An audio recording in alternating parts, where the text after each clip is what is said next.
and Officer King sit on Mr. Floyd's waist area and had Officer Lane hold his feet down. You can even see Mr. Floyd trying to pull his feet up. We all are going to fight to breathe. Everybody knows that fear when you all of a sudden realize you're having trouble breathing. It's just innate, right? We want to survive. We know we have to breathe.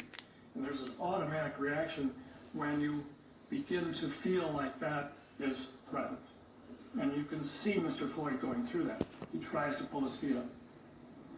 But he's held down by these three officers while Officer Tao is looking on. Later, of course, goes to keep the people who want to help away. He's placed face down on this pavement so harshly that it rubs the skin off his face. He has injuries to his face from being face down on a pavement. He has injuries to his knuckles from just trying to lift himself up. And he's telling Officer Chauvin, I can't breathe. I'm dying. And Mr. Chauvin's response was, And all this time, I mean, imagine what Mr. Floyd is going through. If you're going to talk about particular cruelty and torture, really try to appreciate what he's going through. He knows he's suffocating. We all know that feeling of not being able to breathe enough. And he's begging, he's pleading, and he's being ignored. His concerns are being dismissed by somebody who has taken custody but not cared. He was kept in that prone position for 9.5 minutes and was suffocated. There's no other way to say it. That's particularly cruel. That is more cruel than a typical second-degree unintentional murder.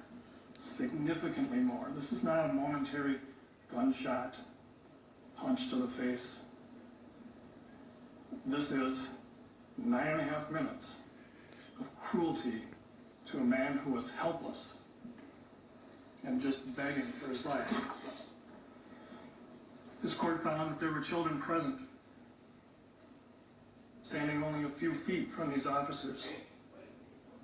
These children, who were ages 17 and one child age 9. Why is that an aggravating factor? Well, I think everybody can figure that out.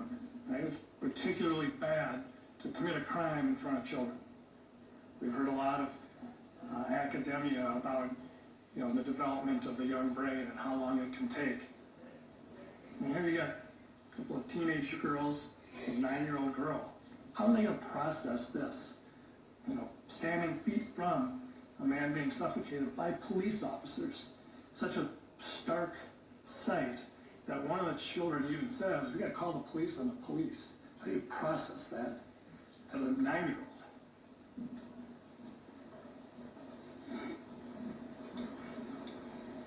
The children are not only present watching a man die. We've all seen, if you haven't, you really need to. Look at George Floyd's face. As he's dying, he's suffering. The children have to watch this. But not only that, police officers, and there are people around them wanting to help. And at one point, and sure, they got upset. At one point, Mr. Chauvin points his mace, grabs his mace to keep him back.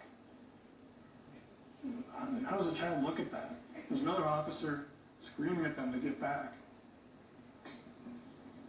The typical second-degree unintentional murder doesn't involve children standing feet away watching a 9.5 minute suffocation of a man begging for his life.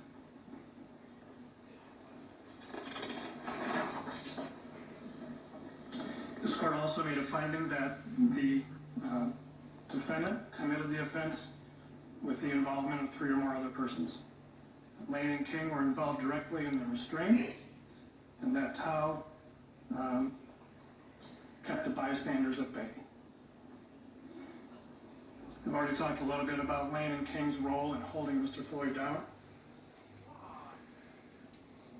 They recognized that he was pulseless, and Mr. Floyd was pulseless at one point, and yet really made no effort to take care of the person in their custody. Officer Tao watched most of the suffocation, and then only went over to keep people from giving help.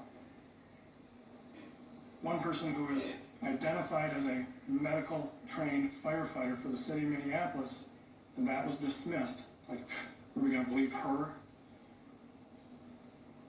So they kept trained medical people from providing help. These were all uniformed peace officers, adding to that abuse of trust and authority. You know, I know the defense has asked the court for probation. I'm not going to spend a lot of time arguing that. It's so outside of the realm of, I think, real possibility. This is a murder. I understand some of the arguments made on behalf of Mr. Chauvin. I understand, well, no, I can't understand what his family members and friends are going through. I can't. But it's certainly not enough for a departure to probation for a second-degree murder. We believe, Your Honor, that these 4 aggravating factors and the findings that the court has made certainly justify an upward departure because there are 4 of them, not standing alone, but in a sense, not overlapping, but coming together to show this is not the typical second-degree murder. This is egregious. And this justifies a double upward departure.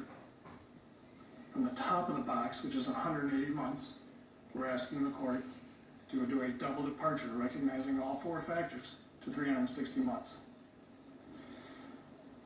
As I mentioned before, Your Honor, this is sentencing. This is the time for victims, right?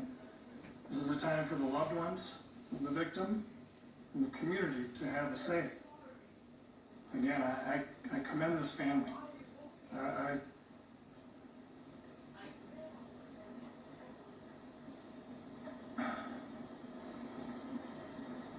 I commend all of the loved ones, the friends, the people that have been involved in this case for tolerating and being gracious. None of this, of course, can bring George Floyd back. That's very true. But this is the time for our criminal justice system to say, we hear you. This is the time for their criminal justice system to say, we recognize that this harm you're going through is real, and while we can't feel what you're feeling, we know we can do what your criminal justice system should do and recognize the severity of this crime and reflect that in the sentence to be given. It's time for this criminal justice system to say, we recognize this is more serious than the typical second-degree unintentional murder. The 4 reasons the court found reflect that and give this court more than an adequate basis to do that. Your Honor, we ask the court to impose a sentence of 360 months, commitment to the Commissioner of Corrections. As you know, Your Honor, there are no fines in murder cases. And we would ask the court just to reserve the issue of restitution.